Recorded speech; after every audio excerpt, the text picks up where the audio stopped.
창세기 37장 29절입니다. 루벤이 돌아와 구덩이에 이르러 본즉 거기 요셉이 없는지라 옷을 찢고 아우들에게로 되돌아와서 이르되 아이가 없도다. 나는 어디로 갈까? 그들이 요셉의 옷을 가져다가 순념소를 죽여 그 옷을 피에 적시고 그의 채색 옷을 보내어 그의 아버지에게로 가지고 가서 이르기를 우리가 이것을 발견하였으니 아버지 아들의 옷인가 보소서 하매 아버지가 그것을 알아보고 이르되 내 아들의 옷이라. 악한 짐승이 그를 잡아 먹었도다. 요셉이 분명히 찢겼도다 하고 자기 옷을 찢고 굵은 배로 허리를 묶고 오랫동안 그의 아들을 위하여 애통하니 그의 모든 자녀가 위로하되 그가 그 위로를 받지 아니하여 이르되 내가 슬퍼하며 서울로 내려가 아들에게로 가리라 하고 그의 아버지가 그를 위하여 울었더라. 그 미디안 사람들은 그를 애굽에서 바로의 신하 친위 대장 보디발에게 팔았더라. 아멘. 36절까지 봉독해 드렸습니다. 자기들이 동생을 팔아먹고 그리고 옷을 찢어서 염소의 피에 묻혀가지고 아버지에게 보여주면서 모든 자녀가 아버지를 위로했대네요. 이런 위로가 위로입니까? 거짓의 극치죠. 정말 위선이죠.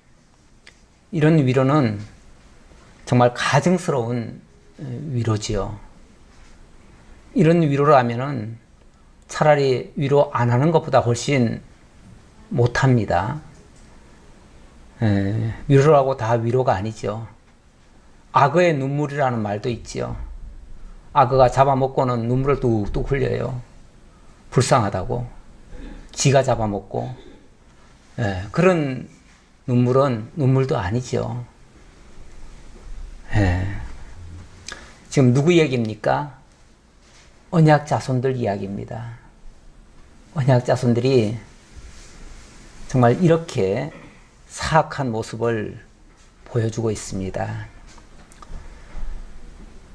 지금 우리가 창세기를 지금 계속 배우고 있는 중인데 성경 전체는 여호와의 언약과 성취의 책입니다. 그 중에 창세기는 그 언약의 기관차다 이렇게도 볼 수 있습니다. 그래서 1장부터 5장에서는 첫사람 아담에게 주신 하나님 나라에 대한 실체적 언약이 있고요. 6장부터 11장에서는 노아에게 주신 세상 나라 언약이 있고요. 그리고 12장부터 36장까지는 아브라함에게 주신 선민 이스라엘 나라에 대한 언약이 있었습니다. 그 언약은 아들 이삭과 야곱을 통해서 계승이 되어졌습니다. 그리고 37장부터 이제 본격적으로 그 언약의 성취 과정이 소개되고 있는데 그 첫 단추가 바로 37장에 나오는 그 야곱 아들들의 범죄상입니다. 참 첫 단추부터 완전히 잘못 끼워지는 거죠. 언약이 성취되어지는 과정에 첫 번째 일이 이렇게 동생을 팔아먹고 그리고 거짓으로 보고하고 정말 악어의 눈물 같은 이런 모습을 보이는 이런 장면, 아주 가증하기 짝이 없는 이런 모습을 지금 보여주고 있습니다. 이런 자들에게 하나님의 은혜에 동참해야 된다라고 하면 제3자들이 봤을 때 과연 그게 가능한 일인가, 옳은 일인가, 의구심이 들 정도지요. 어떻게 하나님은 이런 자들에게 천벌을 내리지 아니하시고 이런 자들을 통해서 하나님의 언약이 성취되게 하시는가? 이렇게 하시는 하나님의 그 섭리가 과연 옳으신가? 라고 하는 의구심마저 들 수 있을 정도의 정말 악행이 소개되고 있습니다. 지금 언약 성취의 첫 단추가 이렇게 깨어지기 시작해요. 이제 오늘 37장 끝에 가면 이제 38장으로 넘어가는데 38장은 더 합니다. 사실은 더해요. 더 심각한 이야기가 또 나옵니다. 과연 이런 자들에게 하나님의 은혜가 가당키나 한가라는 의구심을 살 수도 있는 이야기입니다. 자, 어쨌든 그런데 참 놀라운 것은요, 그 아버지 야곱의 일생을 돌이켜봐도 야곱도 언약 자손이고 하나님의 언약을 받은 사람이지만 그가 하는 것을 봐서는 결코 은혜를 받아 마땅한 사람은 아니었습니다. 그런데 어쨌든 그 우여곡절 끝에 결국은 하나님의 은혜 속으로 들어오게 되고 그를 향하신 하나님의 뜻은 또 그대로 다 이루어집니다. 그리고 보면 복음이라고 하는 것은 깨끗하고 의롭고 선하고 그래서 허물이 없어서 그래서 베풀어주는 상급이 아니고 오히려 그렇기 때문에 인간적으로는 용서받을 수 없는 존재이기 때문에 스스로는 의롭다 할 수 없는 존재이기 때문에 더욱 하나님의 은혜가 필요하고 그런 자들을 하나님이 새롭게 만들어서 기어코 하나님의 그 복에 참여케 한다는 것이 오히려 더 큰 메시지예요. 그러다 보니까 인간은 정말 추악할 정도로 자랑할 게 하나도 없을 정도로 인간은 정말 내세울 게 하나도 없을 정도로 그렇게 부끄러운 모습을 보여주는데 거기에 반비례해서 하나님의 역사는 너무나 놀랍고 크고 그런 은혜로 또 이루어집니다. 이게 결국은 또 복음이 아닌가라는 또 역설적인 이야기가 됩니다. 그러니까 복음은 제가 오늘 묵상한 말씀이 그 사무엘상 2장의 말씀 한나의 기도 내용에서 제가 뽑아봤는데요. 여호와는 죽이기도 하시고 살리기도 하시고 수월에 내리기도 하시고 올리기도 하신다. 부하게도 하시고 가난하게도 하시고 또 낮추기도 하시고 높이기도 하신다. 심지어 가난한 자를 진토에서 일으키시고 빈궁한 자를 거름더미에서 올려서 귀족들과 함께 앉게 하신다. 가장 천하고 무능하고 어리석고 미련하고 흉악한 그런 자리에서 오히려 끄집어 올려가지고 새롭게 만들어서 하나님의 사람으로 바꾸어 가시는 그 역사가 오히려 성경의 역사입니다. 그게 또 복음이 되는 겁니다. 만약에 착하게 살아야 복을 받고 또 의롭게 행동해야만 하나님의 은혜를 받게 된다고 한다면 이런 내용 같은 거는 기록해서도 안 되지요. 성경에 나올 수도 없는 내용들이죠. 오히려 이건 세상 사람들보다도 어떤 면에서 더 못한 그런 모습을 아주 하나님의 백성들에게 자랑스럽듯이 소개하고 있습니다. 사실은 자랑스러운 게 아니라 그 언약 자손들이라고 일컫는 자들이 길이길이 두고두고 이거 보면서 눈물 흘려야 될, 그래서 우리가 이렇게 악하구나, 우리가 이렇게 죄인이구나, 이렇게 용서받을 수 없는 흉악무도한 자들이구나 라는 사실을 오히려 기억하게 만들고 그걸 통해서 깨닫도록, 그래서 하나님의 은혜가 오히려 더 크게 느껴지도록 이렇게 하시려는 하나님의 고도의 그러한 말씀이 아닌가라고 이해가 되어집니다. 그래서 로마서에서는 이런 말씀을 종합해가지고 제 많은 곳에 하나님의 은혜가 더욱 넘쳤다 이런 표현을 또 하고 있어요.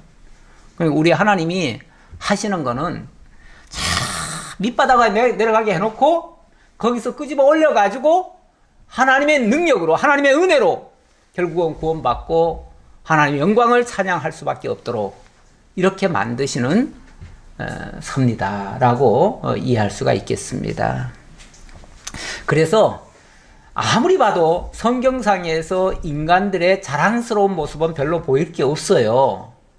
위대한 인물, 가끔씩 위대한 인물이라고 소개하지만 그 위대한 인물도 보면은 결정적인 순간에 큰 실수들을 하고요. 잘못하는 일들이 또 소개돼요. 그리고 보면 인간 좌우간 자랑할 게 하나도 없어요. 그래서 사람은 믿을 존재도 못 되고 의지할 대상도 안 되고, 그래서 우리가 믿을 분은, 우리가 의지할 분은 하나님밖에 없다라는 것을 다시금 새삼새삼 느끼게 되는 그런 말씀이 되는 거예요. 그러니까 성경은 보면 볼수록 사람한테는 조금 실망스러워요. 솔직히 다 실망스러워요.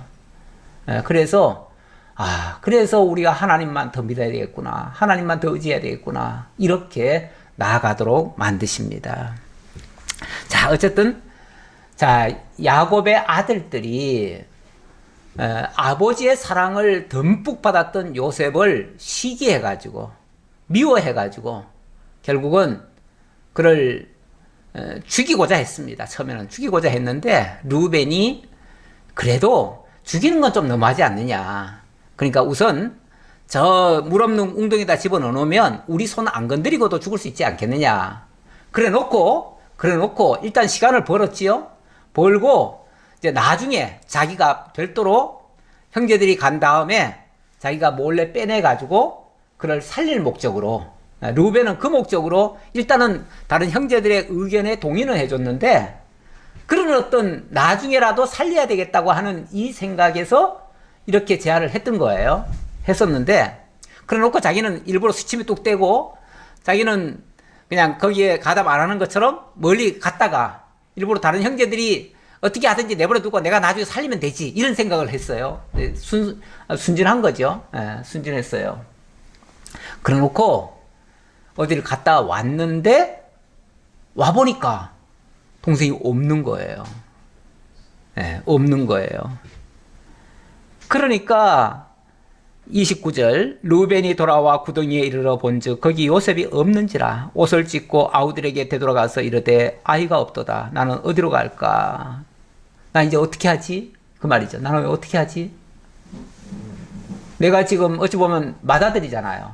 맏아들이면은 일단 도덕적 책임감도 있지요. 맏아들이 돼가지고 제일 큰 형이 돼가지고 맏형이 돼가지고 이걸 책임지고 그 아이를 살려내지 못한 거, 이거는 큰 책임이잖아요. 그것 때문에 아이고 나는 이제 어떻게 하지? 이런 이제 어찌 보면 진짜 그 아이에 대한 애정 때문에 그랬는가, 아니면 자기 어떤 책임 면피용으로 하는 말인지 정확히는 모르겠어요. 하지만 이렇게 지금 말을 하고 있습니다. 그랬더니 그들이 요셉의 옷을 가져다가 순념소를 죽여 그 옷을 피에 적시고 그의 채색 옷을 보내어 그의 아버지에게로 가지고 가서 이르기를 우리가 이것을 발견하였으니 아버지 아들의 옷인가 보소서. 그런데 여기에는요, 사실 또 유다가 한 몫을 했습니다. 그렇죠? 다른 형제들은 일단은 죽이자 했지만은 루벤이 반대해가지고 죽이는 건 너무하다, 그러니까 내버려 저 안에 넣어놓으면은 저절로 죽을 거 아니냐, 우리 손 안 대고도 죽을 수 있지 않느냐, 이렇게 제안을 해서 일단은 그렇게 했는데 지금 없어져 버렸어요. 없어지는데 없어지게 된 결정적인 원인 제공을 누가 했습니까? 유다가 했어요. 유다가 뭐라 그랬습니까? 야, 우리 손으로 굳이 죽일 거 뭐 있느냐, 차라리 팔아버리자, 이렇게 제안했던 게 유다예요. 그러니까 팔아버리자 하니까 그렇지, 팔면은 우리 손으로 안 죽여도 죽인 것과 똑같은 효과가 나오니까 일석이조죠. 돈 벌어 좋고 또 우리 손 안 대고 해결해서 좋고, 그 참 좋은 생각이다. 그래가지고 판 거 아니에요? 판데 결국은 이 유다가 제일 큰 공헌을 했습니다. 팔아버리는데. 그래 놓고 시침이 뚝 떼고 맏형도 속이고 또 아버지도 속이려고. 그래서 그 옷은 또 벗겨놨었던가 봐요. 옷은 그러니까 옷까지 다 발가벗겨 가지고 아마 쳐넣었던 것 같아요. 그러니까 그 옷에다가 염소 한 마리 잡아가지고는 피를 적시고는 그걸 아버지한테 보내주는 거예요. 그랬더니 아버지가 그것을 알아보고 이르되 내 아들의 옷이라 악한 짐승이 그를 잡아먹었도다. 요셉이 분명히 찢겼도다 하고.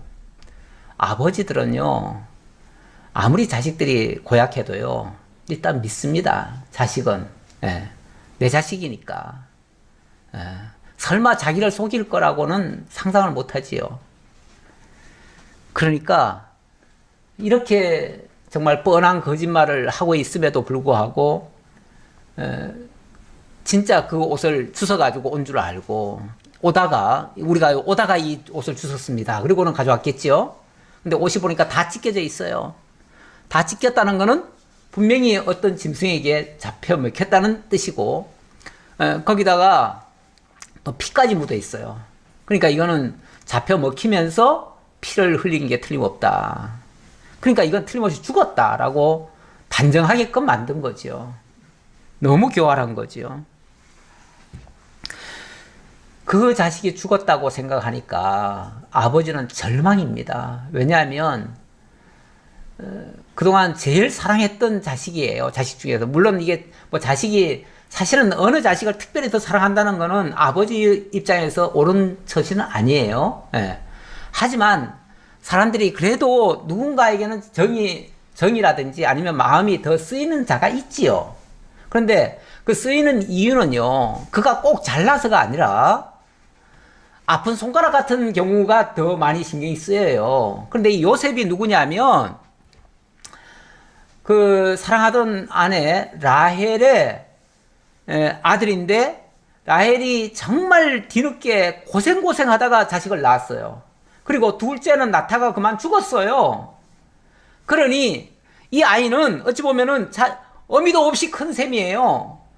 어미도 없이 큰 셈이니까 더 마음이 가지요. 더 마음이 가니까 아무래도 다른 형제들은 다 형들이고, 그러니까 저들끼리 이미 다 잘 살고 그 어미도 있고 하니까 신경이 덜 쓰여요. 그래서 자기 마음을 거기에 좀 덜 주는 거죠. 덜 주는데 이 자식은 어미도 없잖아요. 그러니까 더 애석하게 여기고 더 조심스럽게 키우는 거죠. 진짜 뭐 어떤 자식은 바람 불면 날아갈까 걱정하는 부모도 있잖아요. 예, 그런 자식도 있어요. 특히 약하거나 뭔가 조금 부족하다고 느낄 때, 누가 돌봐주는 사람이 없다고 느낄 때 그런 거예요. 그러니까 아무래도 마음이 더 쓰이는 건 사실이에요. 그건 뭐 부모가 그게 잘못된 게 아니고 그건 지극히 정상적인 생각인데, 어쨌든 뭐 다른 형제들에게는 그게 시기거리가 되긴 됐어요. 예, 그런데 이 정도까지 되니까 아버지로서는 완전히 절망이 되는 거죠. 그래서 자기 옷을 찢고 굵은 배로 허리를 묶고 오랫도록 그의 아들을 위하여 애통하니. 우리가 사람이 죽고 나면 그를 애석히 여기고 정말 시금전폐하고 그렇게 막 또 심지어는 배옷까지 입어요. 배옷을 입는다는 거는요, 내가 죄인이다, 내 죄다, 이런 뜻이에요. 예. 그런데 왜 가끔 보면은, 가끔이 아니라 돌아가신 분들에게 배옷을 입히죠. 근데 이거는 우리 기독교적으로 보면은 옳지 않다고 그래요. 배옷을 입히는 거는. 그래서 요즘 기독교 장례사들은 배옷을 왜 입히냐고. 아니, 돌아가신 게 무슨 죄인이라고. 그 돌아가신 분에게 배옷을 입히고 거기다가 꼼짝 못하도록 꽁꽁 묶어가지고 완전히 억압을 하듯이 왜 그렇게 하냐고.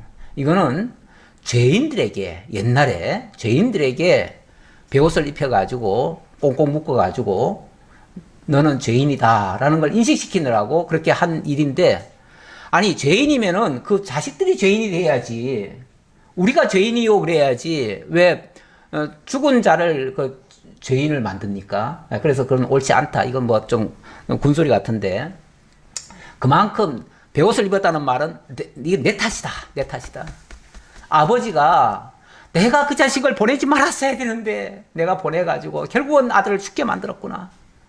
이 탓이죠. 이 죄의 값을 하고 이제 자기가 생각하는 거죠. 그런데 그의 모든 자녀가 위로하되 그가 그 위로를 받지 아니하여 이르되 내가 슬퍼하며 스올로 내려가 아들에게로 가리라 하고 그의 아버지가 그를 위하여 울었더라. 매일같이 웁니다. 매일 뭐 아마 자고 일어나면 생각나는 게 그거밖에 없을 거 아니겠어요. 그러니까 매일같이 통곡하듯이 울면서 정말 내가 죄인이다, 내가 잘못이다, 내 탓이다 이러면서 이제 나는 죽을 것이고 이렇게 이제 죽으면은 내가 이제 아들에게로 가야 되겠다. 그 아들 나 만나러 가야겠다. 이제 이 심정밖에 없는 거죠. 아마 자식 잃은 부모의 심정은 다 그럴 거예요. 예. 내가 먼저 가 있어야 되는데 저 자식이 먼저 갔으니 내가 이제 남은 일은 저 자식한테 가는 것밖에 없다. 그러니까 나는 빨리 저 자식한테 가야 되겠다. 이 생각밖에 없을 거예요. 아마 자식 먼저 보낸 그 부모의 심정은 다 그럴 거예요. 이걸 뻔히 보면서 그 자식들이 거짓말을 하고 끝끝내 실토를 안 해요. 사람은요, 누구든지 순간적인 실수를 할 수 있습니다. 잘못을 할 수 있어요. 그러면은 뒤늦게라도 정말 자백을 하고, 우리 아까 집사님 기도하신 것처럼 정말 회개하는 마음으로 뉘우치고 고백하고, 이렇게만 해도 그 마음을 조금이라도 덜 아프게 할지 모르겠어요. 그래도 위로는 안 되겠지만, 그래라도 조금이라도 하면 나중에 그 값이라도 조금 덜지 않을까라는 생각이 드는데, 우리 인간은요, 한번 거짓말을 해놓으면 그 거짓말을 덮으려고 또 거짓말을 할지언정 자백하는 법은 거의 없어요. 자백하는 법은 거의 없어요. 자백한다, 회개한다, 이게 의외로 굉장히 어려운 겁니다. 우리가 말이 쉬워서 회개하고 주 예수를 믿으라 그러지만은 그거 쉽지 않아요. 그러니까 우리가 회개하고 예수를 믿는다는 것은 나는 죄인으로서이다라는 걸 고백한다는 얘기 아니에요? 나는 죄인으로서이다. 이 소리 하기가 정말 사람들이 싫어해요. 그래서 너 나쁜 놈이야 그러면 죽일 듯이 덤벼들죠. 왜 내가 나쁜 놈이냐고. 예. 사실 나쁜 놈 맞거든요. 우리 모두가 다. 그럼 나쁜 놈이다 그러면은 아유 제가 뭘 그렇게 잘못했죠? 그거 알려주시면은 제가 그거 고치겠습니다. 이러면은 좀 나을 텐데 그게 아니고 일단 나쁜 놈이라고 한 것 때문에 그냥 죽이려고 덤벼요. 예. 근데 사실은 우리가 다 나쁜 놈은 맞아요. 맞는데 누군가 그 나쁜 점을 지적해주면 고맙게 여기고, 아유 제가 뭐 미처 몰랐던 부분이 있는 것 같습니다. 제게 그 부분을 알려주시면 제가 고치도록 하겠습니다. 이렇게 나오는 게 정상이죠. 정상인데 우리가 참 그 정도까지는 잘 안 되지요. 일단은 나 나쁘다고 한 놈을 더 나쁘다고 생각하지요. 그러니까 원수로 여기고 대적하고 싸우려고 덤비죠. 그러니까 사실 회개가 안 되는 거예요. 우리는 회개 못합니다. 잘 못해요. 회개를 하면 좋은데 회개라는 게 잘 안 돼요. 회개하면요 굉장히 그 사람은 의인입니다. 선한 사람이에요. 회개만 할 줄 안다면. 그래서 가끔 그 사과하는 뭐 잘못해놓고 사과하는 거는요 굉장한 용기라고 보여집니다. 저는. 근데 어떤 경우는 사과도 안 하잖아요. 내가 뭘 잘못했냐고. 아주 오히려 누가 잘못했다고 그러면 내가 뭘 잘못했냐고 막 당당하게 나와가지고 막 큰 소리 치는 사람들이 있어요. 근데 일단은 사과하고 봐야 돼요. 그리고 혹시 오해가 있으면 오해는 고치는 거면 되긴 되고요. 오해가 아니라 진짜면은 그거는 뼈저리게 반성을 해야 될 부분이고요. 그렇게 하면 조금이라도 더 나아지겠지요. 자, 이렇게 해서 그 미디안 사람들은 그를 애굽에서 바로의 신하 친위 대장 보디발에게 팔았더라. 이게 노예로 팔리다 보니까요. 노예는 상품입니다. 그냥 상품이니까 어디 필요한 데 있으면 여기도 갈 수 있고 저기도 갈 수 있고 해외로도 갈 수 있고 그래요. 결국 이 요셉은 팔려가지고 어디까지 내려갔냐면은 애굽에까지 갔어요. 처음에는 미디안 사람에게 팔렸는데 미디안 쪽에 갔다가 이제 다시 애굽으로 내려갔겠죠. 또 팔리고 또 웃돈만 더 받으면 장사꾼은요 이익만 남으면 아무데나 팝니다. 그런 거 뭐 안 따져요. 그냥 이익만 남으면 그냥 돈 더 받고 그냥 파는 거예요. 그러다 보니까 결국은 애굽에까지 팔려갔습니다. 참 애굽에 팔려간다. 이 애굽이라고 하는 지역, 우리 하나님의 역사 섭리에는 참 자주 등장하는 장소이기도 합니다. 거기서 우리 하나님의 역사가 많이 일어나기도 하고요. 또 우리 하나님은 나중에 보면 호세 같은 데도 보면은 자기 백성을 애굽에서 불러냈다 이런 표현이 있습니다. 그리고 나중에 가면 실제로 애굽에서 자기 민족을 구원하는 역사가 있지요. 그걸 출애굽이라고 그러죠. 이제 창세기 끝나면 출애굽으로 넘어가는데 우리 하나님께서는 그 출애굽의 역사를 하나님의 계획 속에 있어가지고 그걸 이루시려고 그러려면 그 민족이 애굽으로 내려가는 역사가 있어야 되거든요. 있어야 되는데 결과적으로 지금은 과정적으로는 정말 이렇게 미움과 시기와 저로 죽이려고 하는 이런 악심 때문에 벌어진 일인데 결과적으로는 하나님의 그 계획을 이루시기 위한 섭리로서 이게 작용이 되어진다라고 보여집니다. 그리고 보면 인간들이 제 아무리 온갖 짓들을 다 하지만은 결과적으로는 하나님의 손바닥을 벗어나지 못합니다. 하나님의 계획 속에서 움직이는 역사들입니다. 그래서 우리 하나님은 그 모든 것까지 다 합력해서 당신의 선한 뜻을 이루어 가시는 이 섭리야말로 하나님의 놀랍고 위대한 그런 역사들이다라고 보여집니다.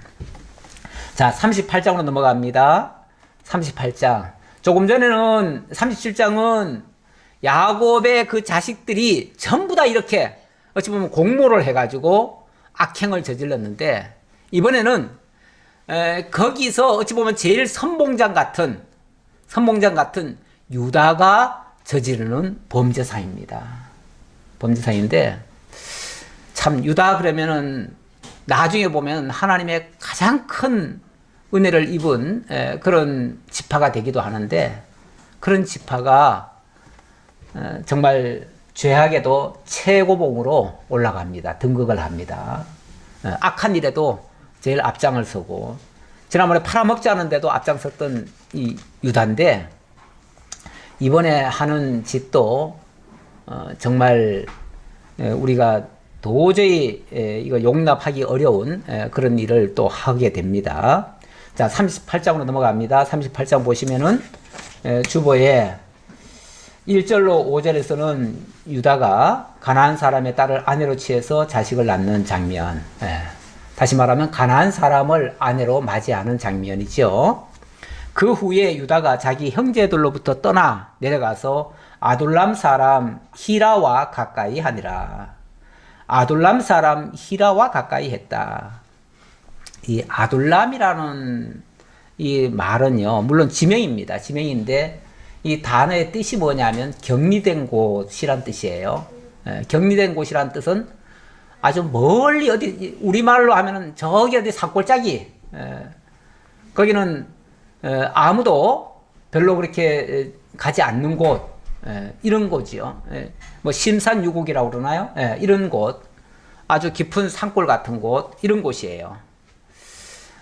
전에 보면은 전이 아니라 나중에 보면은 다윗이 도망갔던 곳이 이 아둘람입니다. 아둘람으로 도망가가지고 처음에 도망가서 거기에 다윗의 그 친족들이 나중에 핍박을 피해가지고 또 모여든 곳이 아둘람이기도 합니다. 그러니까 평소에는 사람들이 잘 가지 않는 곳이에요.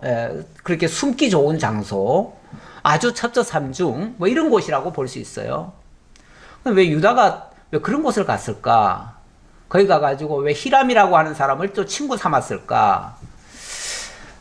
아마도 유다가 어찌 보면 동생 팔아먹는 일에 제일 앞장섰잖아요. 앞장선 셈인데 진짜 양심이 조금이라도 있다면은 아버지 얼굴 똑바로 못 보지요. 다른 형제들도 제대로 볼 수 없을 거예요, 아마. 그럴 거예요. 그렇죠? 물론 이건 추정입니다. 그 말은 없어요. 없지만 제대로 눈 뜨고 아버지를 매일같이 볼 수가 없을 거예요. 그러니까 나는 어디 아무도 모르는 곳에 가야 되겠다. 그래가지고 아마 신산유곡 같은 데로 들어간 것 같아요. 거기가 이제 아둘람이고 거기 가가지고 한 사람을 사귀게 됐는데 그 사람이 히라라고 하는 사람입니다. 아둘람 사람 히라입니다. 물론 여기는 땅이 가나안 땅이에요. 가나안 사람들이 사는 지역이에요. 그러니까 이스라엘 민족이 사는 지역이 아니고 가나안 사람들이 완전히 거기를 다 장악하고 있는 그런 곳이에요. 유다가 거기서 가나안 사람 수아라 하는 자의 딸을 보고 그를 데리고 동침하니 그가 임신하여 아들을 낳음에 유다가 그의 이름을 엘이라 하니라. 뭐 일단 그 지역에 가서 아예 살려고 갔으니까 살려고 갔으면 거기서 이제 결혼을 하고 자식도 낳고 살겠지요. 예. 그러다 보니까 완전히 이방인이 돼가지고 이방인처럼 사는 거예요. 예. 그래서 그 현지 여자를 아내로 맞은 겁니다. 그래서 첫 번째 아들을 낳고 그의 이름을 엘이라고 했다고 합니다. 4절 그가 다시 임신하여 아들을 낳고 그의 이름을 오난이라 하고 그가 또다시 아들을 낳고 그의 이름을 셀라라 하니라. 그가 셀라를 낳을 때에 유다는 거십에 있었더라.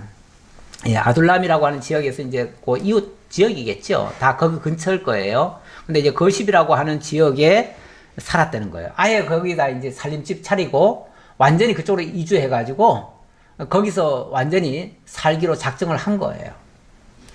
그러다 보니까 거기서 이제 자식을 낳고 거기서 수십 년간 자식을 키운 겁니다.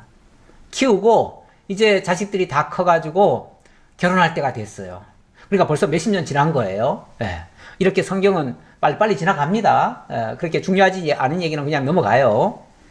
자, 몇십 년이 지난 다음에 유다가 장자 엘을 위하여 아내를 데려오니 그의 이름은 다말이더라. 유다의 장자 엘이 여호와가 보시기에 악함으로 여호와께서 그를 죽이신지라.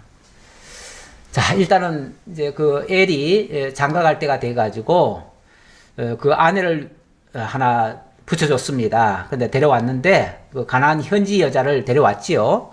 데려왔는데 그 여자의 이름이 다말이라고 합니다. 이 여자의 이름은 우리가 기억할 필요가 있긴 있어요. 왜냐하면 앞으로도 자주 나오니까요. 그래서 데려왔는데 그런데 7절에 보니까 유다의 장자 엘이 여호와의 보시기에 악했다. 여호와 보시기에 악했다. 뭐 도대체 뭐가 악했는지는 정확히 안 적혀 있으니까 우리는 잘 몰라요. 잘 모르는데 분명한 사실은 여기는 지금 하나님을 알지 못하는 동네입니다. 그렇죠? 알지 못하는 동네고 지금 여기서 태어난 자들은요. 그러니까 여기에 세 아들은 태어나면서부터 이스라엘 사람이 아니에요. 태어나면서부터. 왜? 이미 지역적으로 지금 다른 데 가서 살잖아요. 지금 전혀. 그렇죠? 가나안 땅에서 살면서 가나안 사람들의 풍습을 따라서 자랐고 그 문화에 깊이 젖어들은 사람이에요. 그러다 보니까 그의 삶이 하나님과 관계가 있겠어요?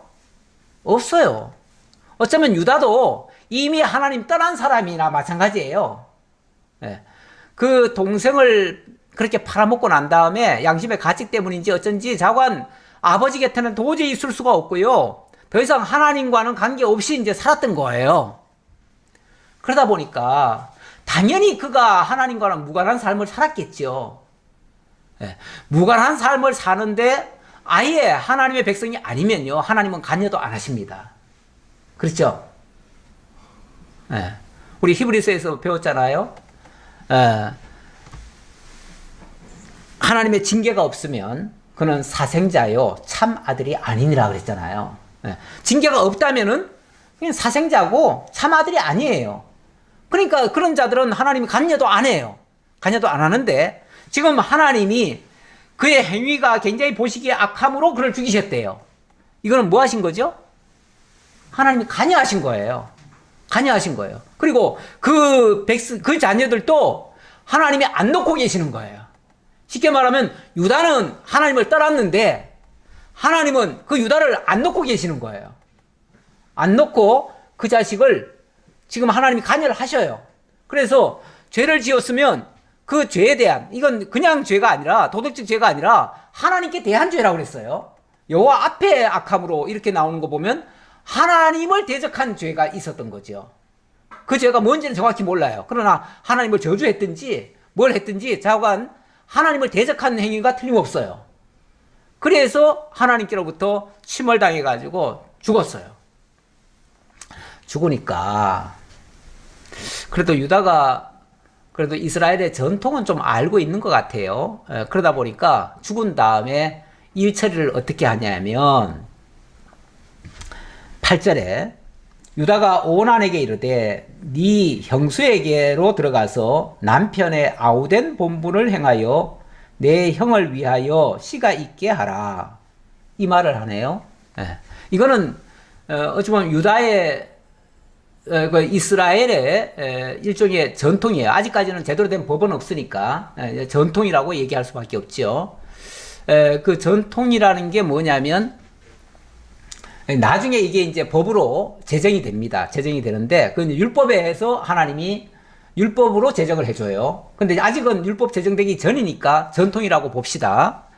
자, 그런데 율법으로 제정할 때는 어떻게 제정하냐면은 이걸 이제 형사치수법이라고도 하고요. 또 계대법, 혼인계대법 이렇게도 얘기를 합니다.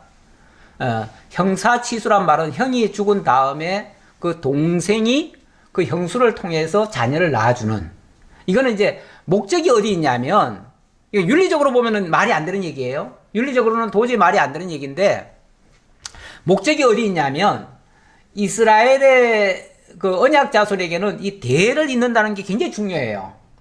특히 언약적인 대가 이어지는 게 매우 중요해요. 그래서 대가 끊어지는 거는 어떤 경우에도 하나님께서 용납하지 않으셔요.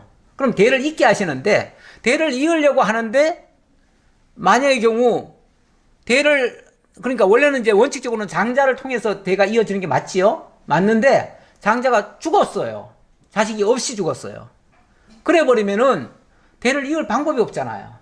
그런 경우에 대를 잇게 하기 위해서 그 동생을 통해서 이제 그 아들을 낳아주게 하는 거죠. 아들을 낳아주게 하는 거예요. 그러니까 이걸 윤리적인 측면에서는 보시면 안 되고요. 하나님의 그 언약 계승적 차원에서 이해를 하셔야 돼요. 언약 계승이 되려면 대가 이어져야 되는데 그러려면은 그 방법밖에 없다 그 얘기죠. 그래서 그 동생이 형수를 통해서 자식을 낳아줘야 되는데, 그런데 그래서 이제 그 유다가 말한 거는 그 말이잖아요. 네 형수에게로 들어가서 남편의 아우된 본분을 행하여, 이렇게 얘기하잖아요. 남편의 아우된 본분, 이게 이제 본분이라는 거예요. 이건 마땅히 해야 될 일이라는 거죠. 이게 얼른 생각하면 아마 그 이방 풍습에서는 그런 게 또 없었는지 몰라요. 그쪽에서는 없었는지 모르는데 어쨌든 우리는 그렇게 해야 된다. 이게 아버지에게 배운 거다라고 했던 것 같아요. 그런데 그래서 어쩔 수 없이 이제 형수를 맞았는데 오난이 그 씨가 자기 것이 되지 않을 줄 알므로 형수에게로 들어갔을 때에 그의 형에게 씨를 주지 아니하려고 땅에 설정하며 그 일이 여호와 보시기에 악함으로 여호와께서 그도 죽이시니, 그 일이 여호와 보시기에 악했다. 그 일이, 아니 그러니까 형수를 통해서 자식을 낳아주지 않겠다라고 말하는 그 말이, 그 행동이 이게 악하다 그 말이에요. 왜? 하나님의 뜻을 거스르는 거잖아요. 하나님의 뜻은 대를 잇게 하시려는 건데, 이 언약적 대입니다. 이 생물학적 대가 아니라 언약적 대를 잇게 하시려는 건데 그걸 거부한 거잖아요. 그걸 거부했으니까 하나님의 뜻을 거부한 거다. 그렇게 이제 보시는 거죠. 그게 이제 하나님 보시기에는 악하다 그 말이에요. 윤리적으로야 이 사람의 행동이 오히려 맞을 수도 있어요. 윤리적으로는 맞을 수도 있는데, 근데 만약에 그렇다면 아예 형수에게 들어가지 말았어야지. 만약에 그렇다면. 그런데 들어가 놓고는 땅에다 설정을 했다. 이게 이제 결국은 형수를 결국은 쾌락적으로만 이용하고 버리는 꼴이 돼버린 거예요. 그러니까 이거는 오히려 더 악하다 그 말이죠. 더 악하다. 그래서 그도 죽이셨다. 이건 뭐 일이 이상하게 꼬이네요. 이상하게 꼬여가지고 결국은 유다가 생각했던 자기의 그 어떤 삶의 그런 행동 패턴은 완전히 다 무너져 버렸어요. 자기가 계획했던 모든 일들은 다 지금 안 되고 있어요. 안 되고 있어요. 일이 이 지경까지 오니까 큰일 났어요.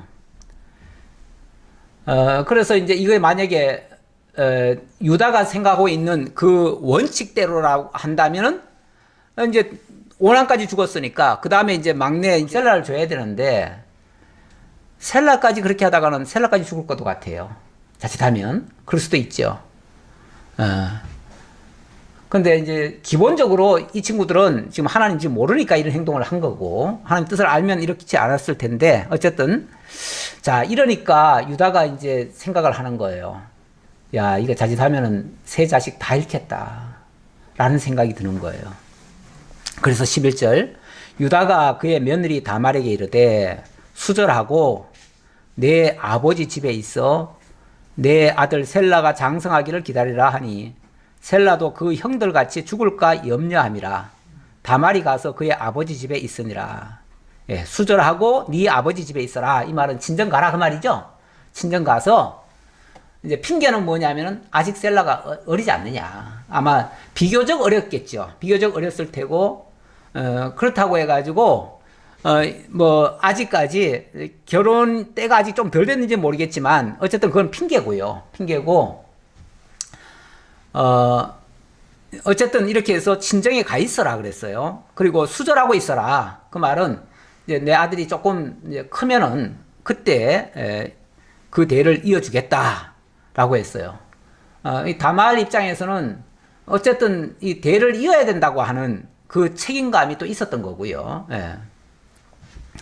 얼마 후에 자 그리고 나서 또 한참 지났습니다. 한참 지났는데 아무 일도 없었듯이 그냥 다 넘어갔겠죠. 그 장면은 넘어갔겠죠. 그런데 또 무슨 일이 발생하냐면 얼마 후에 유다의 아내 수아의 딸이 죽은지라. 이번에는 자기 아내가 죽었네요. 자기 아내가 죽었어요. 아내가 죽은 것도 참 슬프죠. 그래서 많이 슬퍼했겠죠.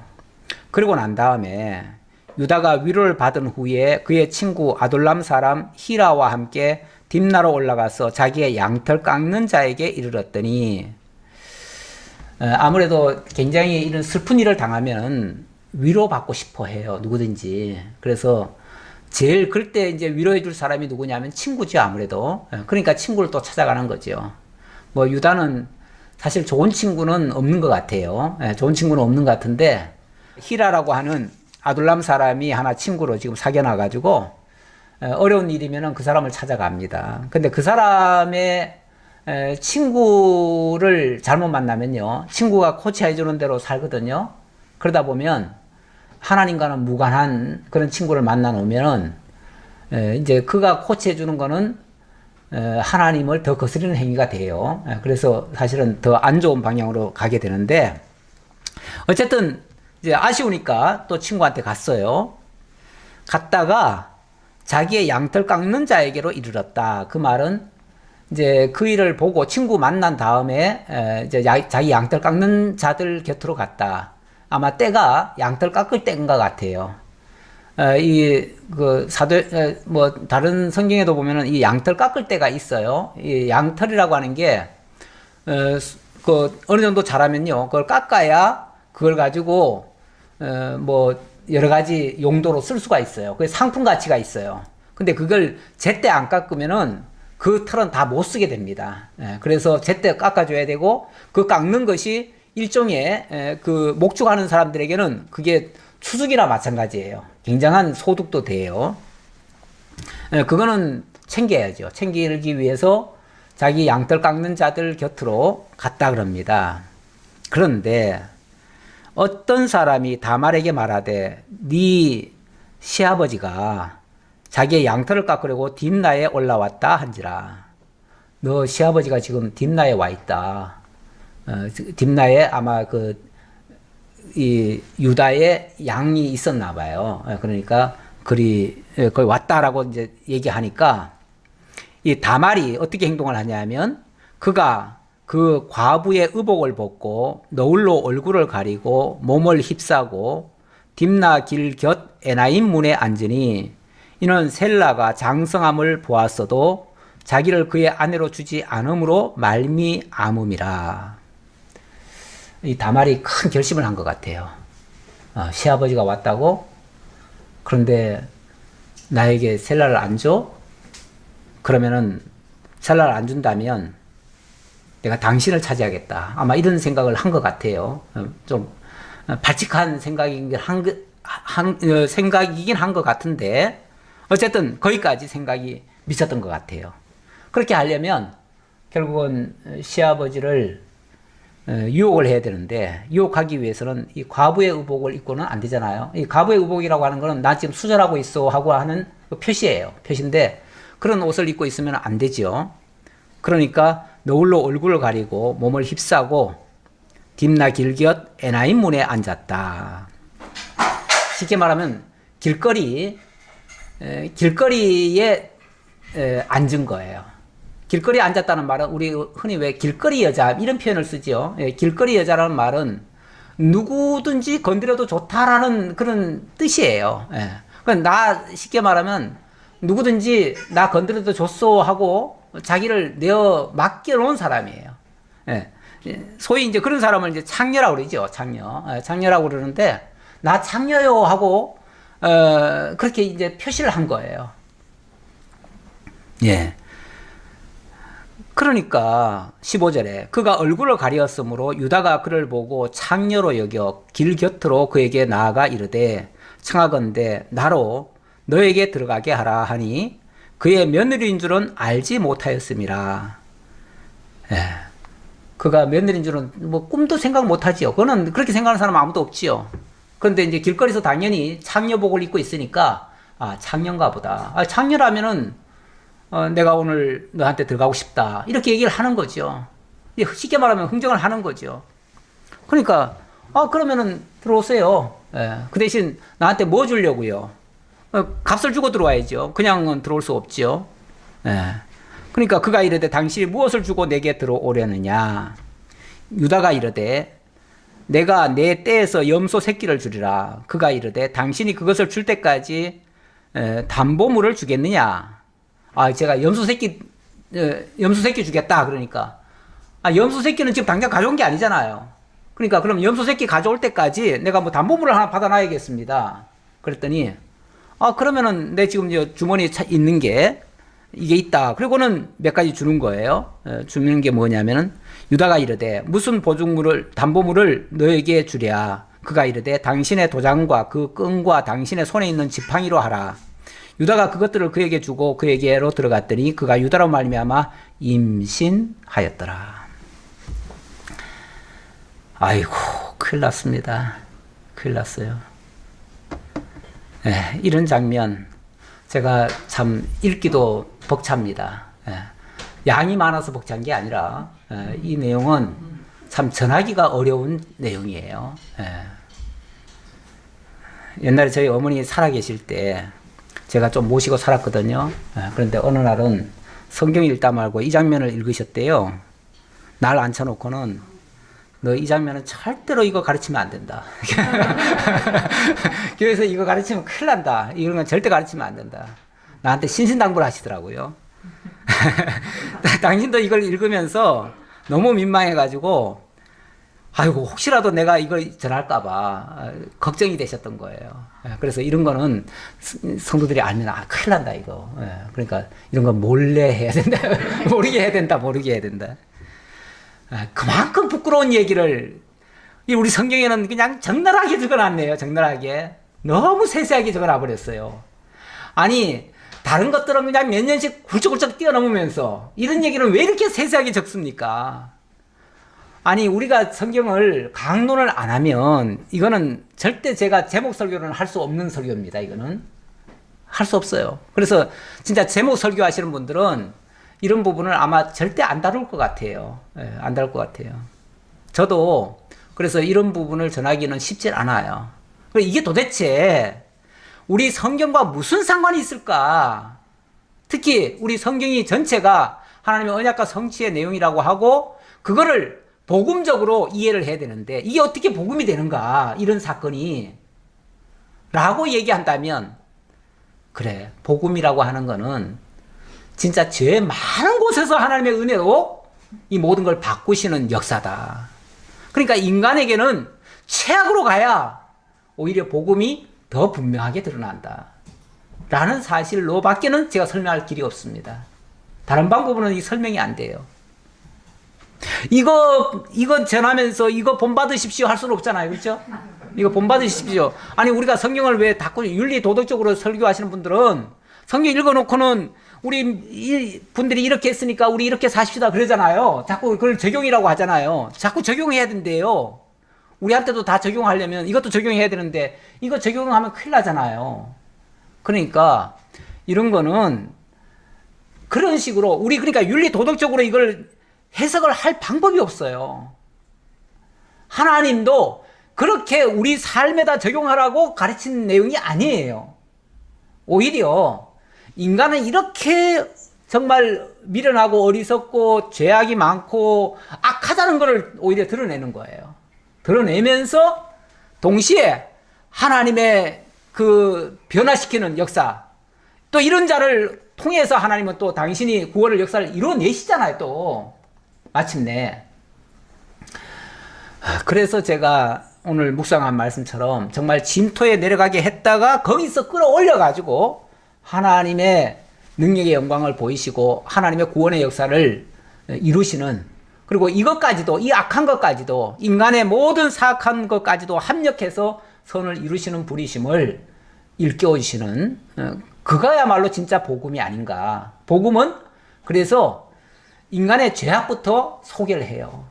그러다 보니까 이게 지금 언약 성취 과정의 첫 번째 첫 단추가 그냥 인간의 죄악상이라니까요. 예. 첫 단추를 너는 죄인이야. 인간들은, 모든 인간이 다 죄인이야. 예. 형제들 몽땅 다 나쁜 놈들이야. 그리고 그 중에 대표 유다 제일 나쁜 놈이야. 이 얘기하는 거예요. 지금 제일 나쁜 놈이야.